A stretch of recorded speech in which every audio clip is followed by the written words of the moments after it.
For today's video, panibagong DIY candy na naman ang ating gagawin. Actually, tanghulo talaga yung kinikrave ko, kaso ito lang yung meron kami dito today.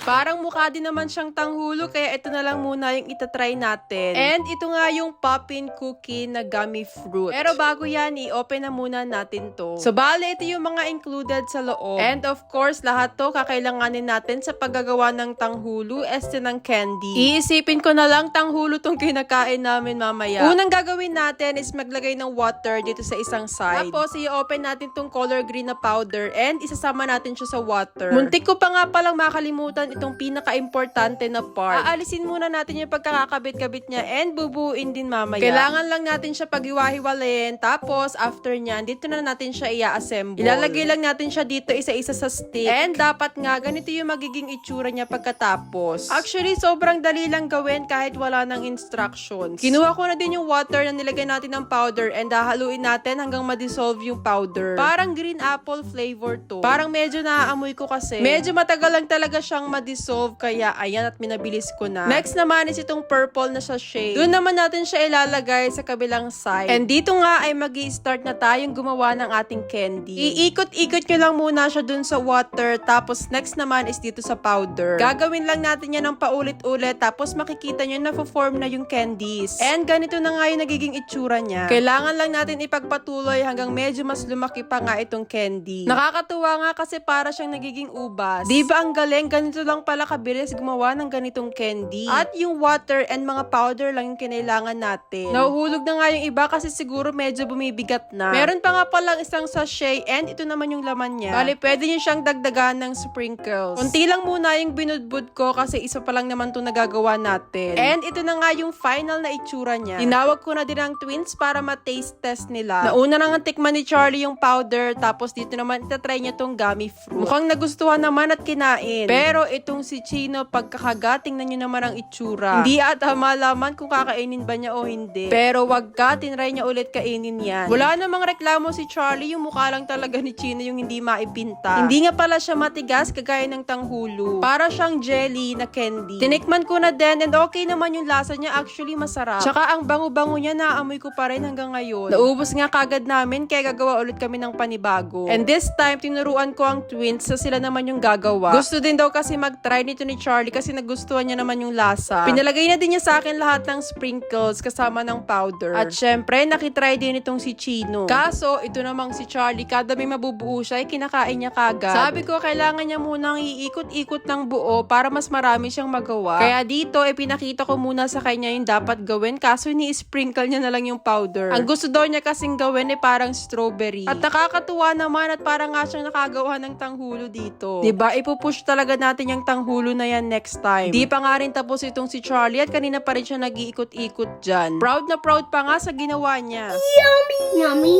Ah!